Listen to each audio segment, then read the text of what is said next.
I'm joined now by Dr. Onyi Nwaneri, CEO of Africa Tikkun, to unpack these numbers, particularly the impact of unemployment on the youth and women. A very good afternoon to you, Dr. Nwaneri. Thanks very much for your time. I was speaking a short while ago to the CEO designate of the Business Unity South Africa, the umbrella organization for big business here in the country. I spoke yesterday to the national spokesperson of the Congress of South African Trade Unions, the biggest labor federation in the country. And from both interviews, the same things that we've heard before are being said as to what needs to be done, why we are here. But one thing it doesn't change. It is that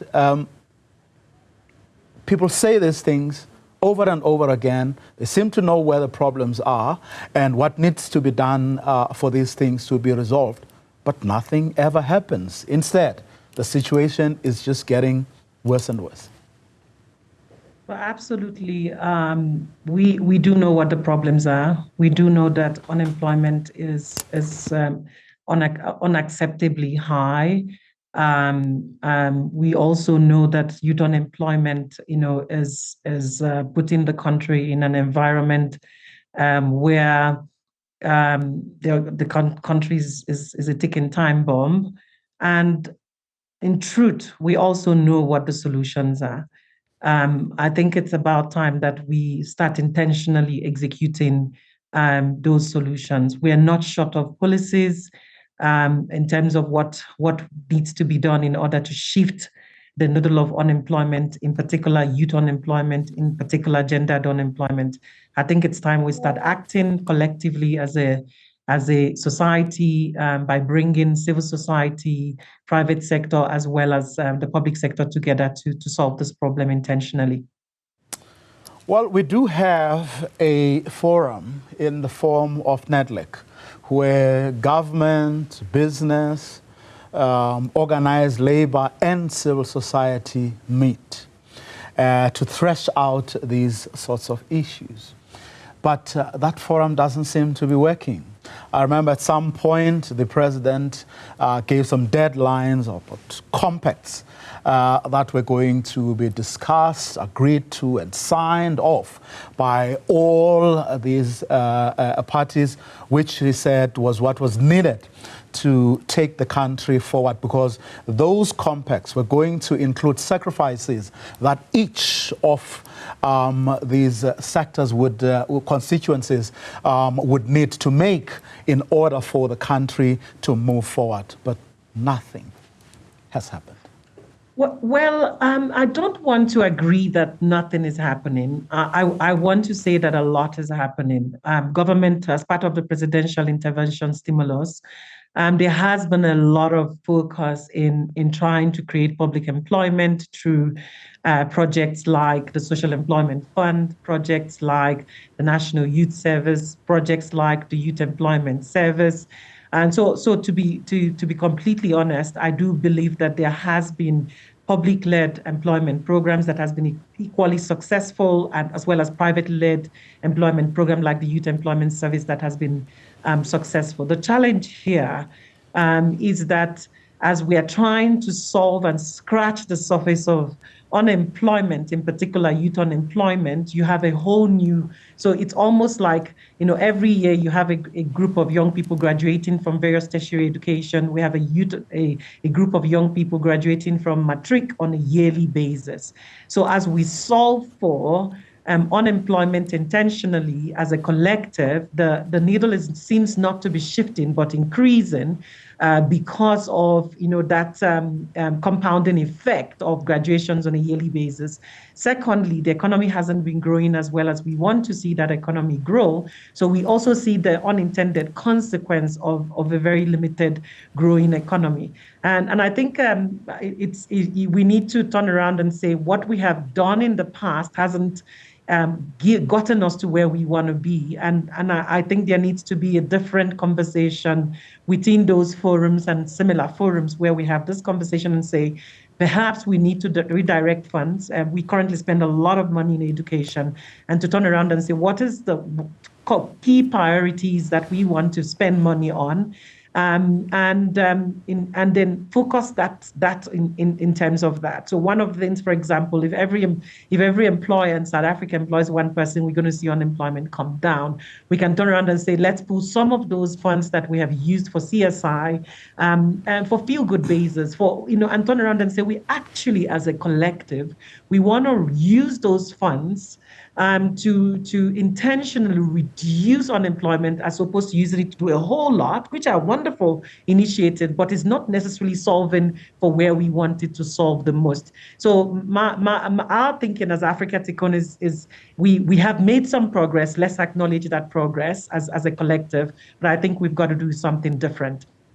But it's that different conversation that I'm talking about, I mean, Doc, because if all these initiatives you're talking about are not making a dent or are not making the required difference, and if we do know, which we do know, is that there are young people who are going through school, basic education. We know we have young people who are being educated at our universities, and at some point they will come out of the system and would have to be employed, or for those who are entrepreneurial, would have to get those opportunities. We know all of that, but then it suggests that either we don't plan or our planning is not up to scratch, because all these factors would have to have been considered in order for any conversation that's happening at NEDLAC or elsewhere for it to make sense, isn't it? No, absolutely. I don't believe it's a case of not planning. I believe that government is very clear on what needs to happen, has great policies on what needs to happen, from National Development Plan policies all the way to the National Youth Policy. The planning is there. The understanding of the issues are there.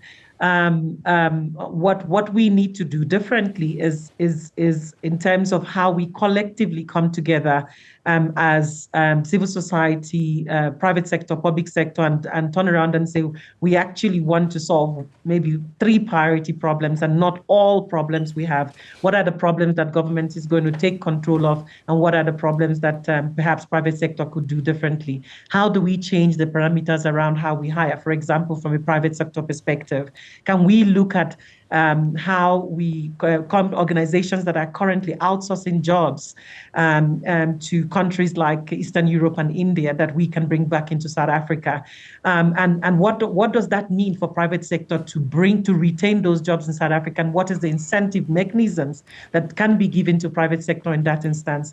Those are the kind of not just conversations, decisions that we need to get to. I believe there's a lot of conversations taking place.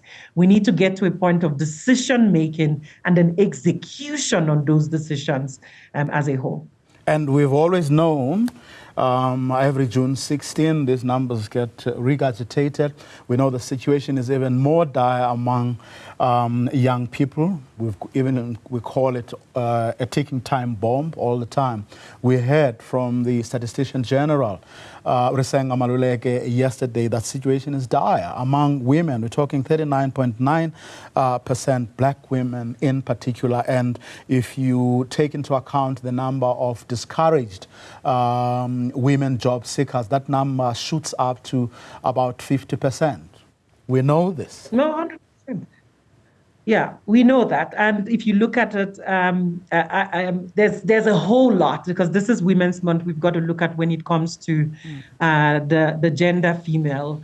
If you look at the jobs we've lost 93,000 jobs in terms of within the female. And when it comes to women this year, just in the quarter that have just been declared. So we've seen some decline. We've also not seen absorption rates in women in similar digits that we would like to see. We see all the challenges all the way to income disparity, to females in leadership positions, to socio cultural norms that society puts on women. For us to change that, then we've got to be a lot more intentional. We've got to be a lot more intentional in our hiring practices relating to women. in flexibility arrangements that support women, especially women who have responsibilities in terms of nurturing homes, whether it's nuclear and extended. We've got to look at, how we intentionally include women in what we do as organizations across different levels of management. So there's a lot of work that we need to do across various sectors in South Africa in order to get the change that we want to see. Similarly, young people, we often, also need to do the same in terms of young people. We need to lower those barriers. The president, I think about last week, spoke about challenging corporate sector to lower the barriers of employment and stop looking for work experience. And stop looking for sometimes tertiary education and look for who can do the job, and using things like micro-credentialing overall. So what I can say is there's a lot of work that has been done, but there's a lot more we can do and we can be intentional about as a collective. And as Africa Tikkun, we've been in the industry for 30 years. We work predominantly with young people, and we believe that it is possible to reduce youth unemployment, but we've got to have a very intentional and coordinated, collaborative approach to it. Dr. Nwaneri, thanks very much for your time. Thank you for having me. She's the CEO of Africa Tikkun.